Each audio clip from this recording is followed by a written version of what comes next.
Hey everyone, Eric Watson here, freelance writer, player of games, writer of words, recorder of videos, and tabletop role-playing aficionado. Welcome to another DM's Guild review, my written and video review series where I take a look at the adventures and supplemental material at the Dungeon Masters Guild website. This video, I'll be reviewing the DM's Guild supplement, Fantastic Terrain, designed by Justin Handlin, aka Crit Academy, for Dungeons & Dragons 5th edition. A review copy has been provided for the purposes of this review.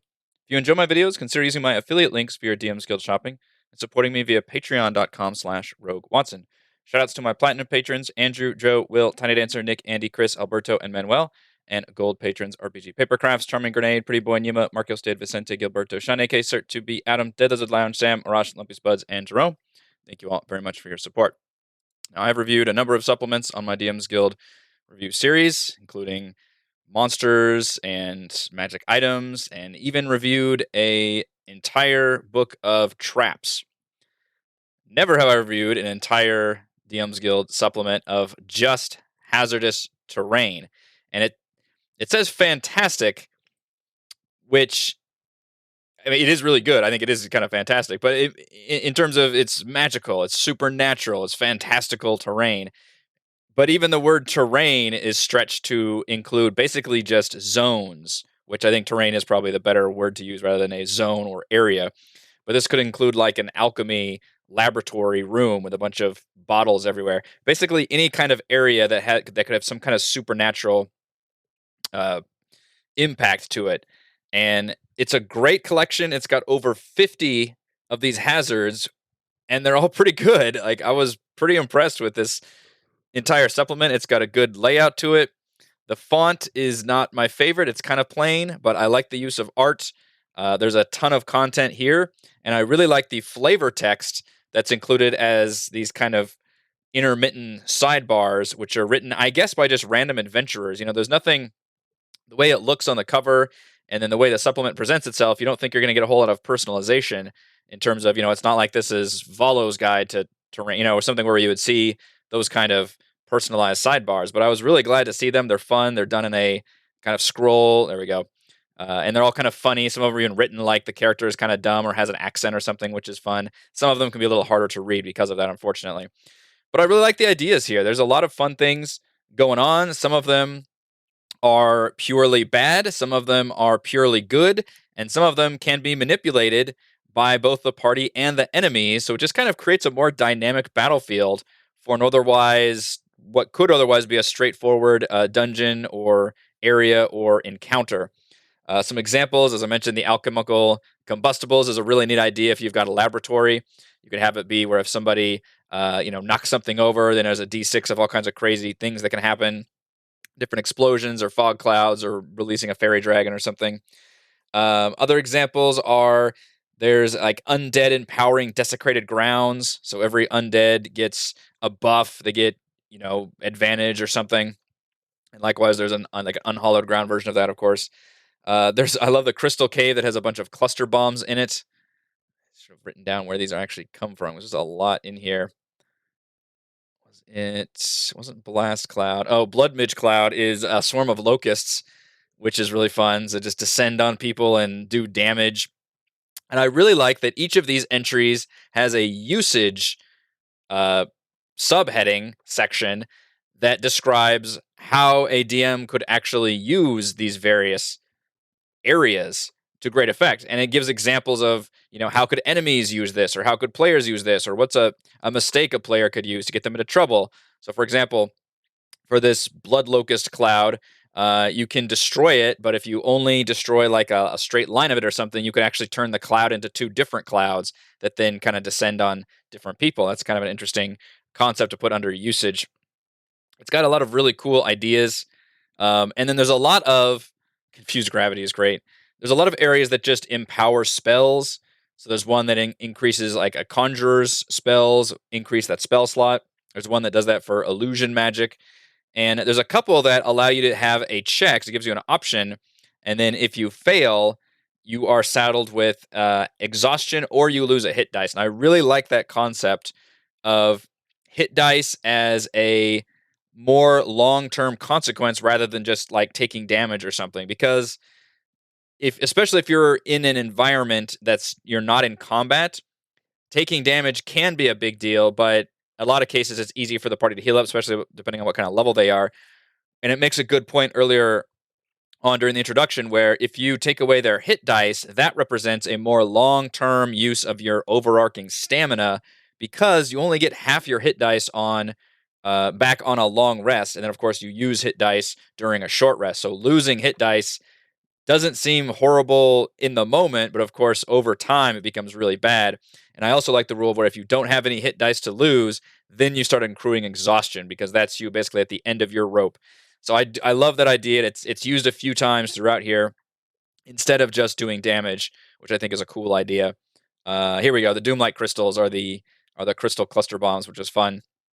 They light up, but if they take more than 5 points of damage, they explode, and each creature in a 15-foot cube must succeed on a DC 13 Dex saving throw or take 2d6 piercing damage. Now, it does mention at the beginning of the supplement that you can scale everything by just upping basically its hit dice. And obviously, if there's an attack bonus involved, or if there's a save or a skill check or something, you can decide A, how hard you want this particular thing to be, and then B, like depending on what tier your players are at, what kind of damage should you look at. So I appreciate that it's here in the introduction. I believe this is just copied over from the Dungeon Master's Guide, I think. But so obviously, none of these are really scaled for certain levels. Instead, it's just kind of gives you a ballpark, and then you can change it as you want. But the usage for the Doomlight Crystal, for example, mentions that yes, you can create a chain reaction of explosions because it'll do damage, and then each crystal, if you've got a bunch in there, will then explode and then do damage. So it literally is like these exploding grenades everywhere, just waiting to go off. And it mentions like be careful not to put too many because you could TPK your party, and obviously, especially if they're like throwing off fireballs or something. And conversely, you can use both PCs and villains to use this area to set up a trap, which is really a neat idea. And a lot of the environmental effects are presented like that, where a smart party could use them to their advantage, or smart villains, or just a smart dungeon design could set that up as as a challenge for the players to get through, which is a neat idea as well. There's just it basically just covers everything. Like there's elemental damaging things. There's like an ice tornado. There's choking frost. There's flame geysers, that kind of stuff. There are portals into other areas. You can get to the Shadow Realm or the Astral Sea. Um, there is elemental font of power. You can increase. So like I mentioned, there's illusion magic, conjuration magic. This one just increases the spell slot of any of a certain kind of elemental damage, which your party could identify that and be like, oh man, I don't usually use Ray of Frost or something, but it's going to do more damage here, so that'll be fun. Uh, I think it's a neat idea, and really changes up the dynamic between a lot of different encounters and fights, which is fun. And some of them could also reflect the area, so you could have like this nasty slime in a slime dungeon or something, which probably most likely your slime dungeon already has that slime in there. But again, it's a pretty neat idea. The leyline note is an example of the giving you an option, give your players an option to do something which could give them a benefit, but then if they fail, they accrue that loss of hit dice. In this case, it's an Arcana check to take control of the ley line and draw power from it, and you can actually recharge one of your spell slots.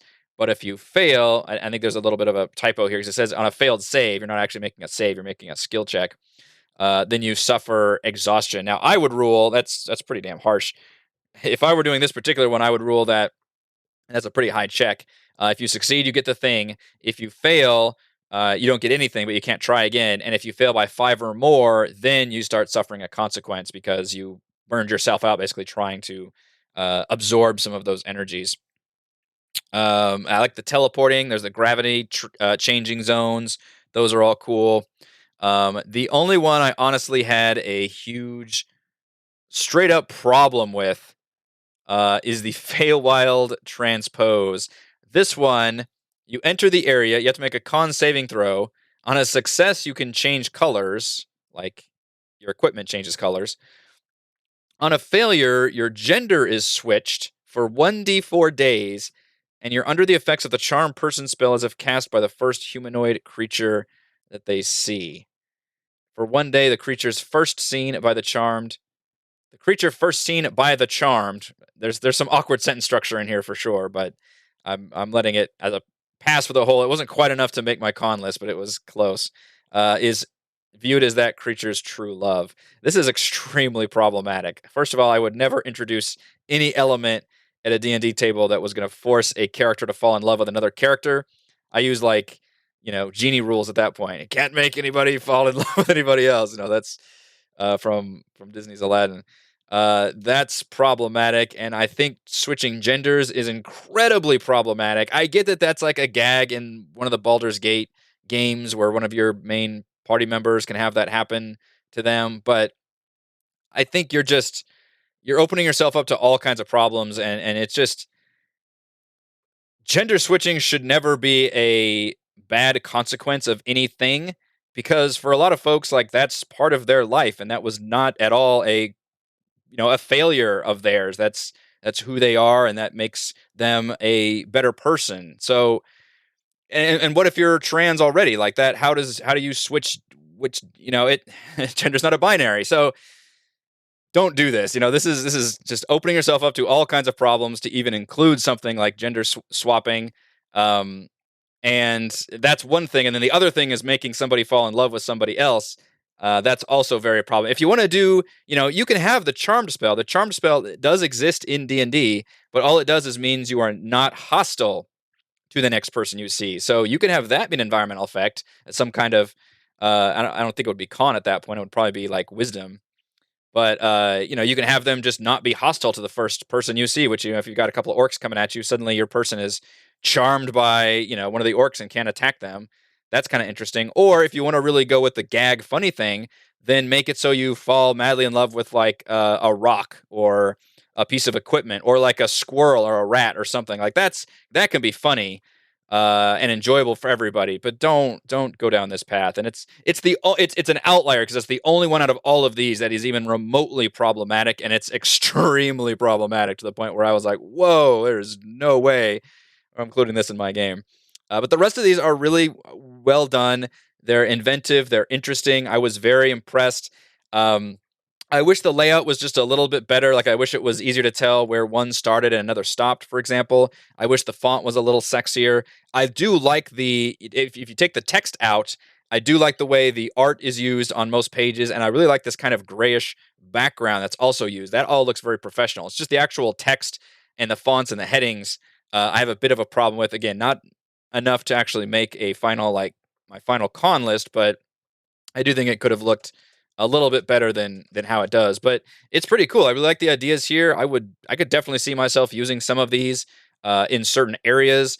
I believe the author said that a lot of these are actually drawn from other sources and maybe earlier editions of D&D, which I wasn't necessarily able to find any. Although I did see, I did mention I've reviewed that Traps supplement, Jarlaxle's Guide to Traps, in an earlier DM's Guild review, and the one I saw that was exact same was this grab grass, because it's a funny pun on a weed that we have all over here in Texas, crabgrass.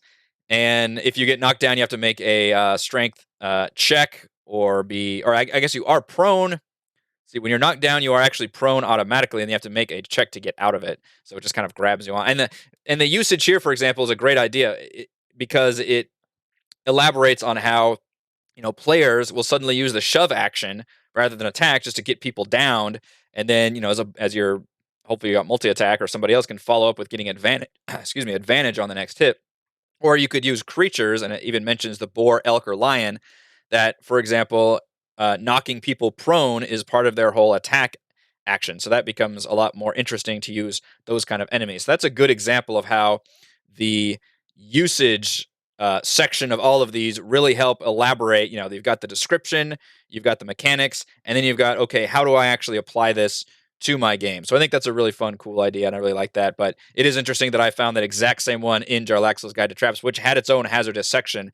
I think that was the only one, though. Most of these others, and again, there's over 50 of them, 51 by my exact count, are pretty original, at least to me. I don't know a whole lot about earlier editions of D&D. I basically just know 5th edition. But from what I can tell, most of these seem uh, pretty new from what I've seen in other areas. Icicle Spears, another fun one. I like this one because there's spears everywhere, and you can actually target the spears, and if you damage them to 0 hit points, then they fall and deal like an AoE damage. Or no, it's just 5-foot radius. Or no, it is 5-foot radius where the spear lands. Yeah, so a little bit of a tiny AoE that does 3d6 cold damage. That's a cool idea against like a creature that's high armor class that you have problems hitting. But again, that's a cool idea of, it's not necessarily just a supernatural thing about, okay, spells do this, or there's, lava everywhere. This is like, hey, there's icicles above you in the cave. You can actually look up and shoot those icicles. And maybe even a smart player could shoot and do damage to them to where they're almost destroyed and then call some bad guys in there. Cool players could do some cool stuff with this.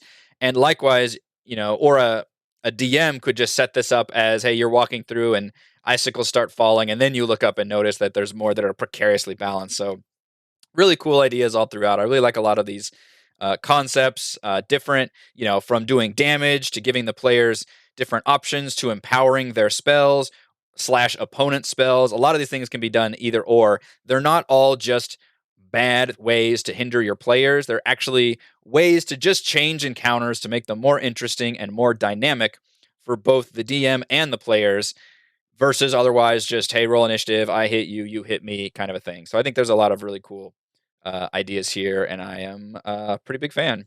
All right, pros and cons of Fantastic Terrain. Pros: 51 hazardous, supernatural, and otherwise fantastical zones and areas. That is a ton included in here.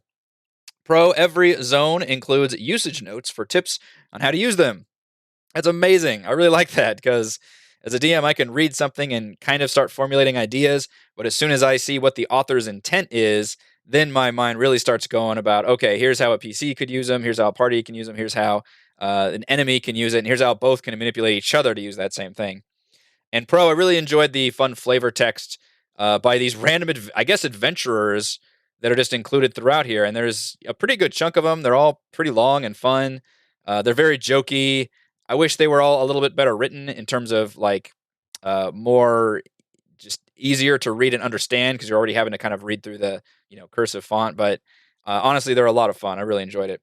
And then con, as much as I did have a problem with the some of the text issues, the only real con that I'm going to include is that Feywild transpose because that really is incredibly problematic to the point where I would that it was a bummer to see that in here because I just think it's one of those things where you just think, okay, that'll be a funny gag, but you're not really thinking far enough to include people that would be more strongly affected by something that involves switching genders, for example.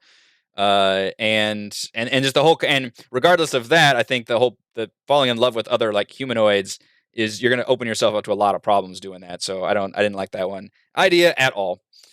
Final verdict: from ice tornadoes and bomb crystals to reverse gravity fields, Fantastic Terrain features over 50 interesting environmental hazards and effects to spice up your dungeons and encounters. Thank you everyone for watching this video review. You can see my written review at roguewatson.com. You can support my work at patreon.com/roguewatson. You can follow our own D&D adventures here on my YouTube channel. Thank you.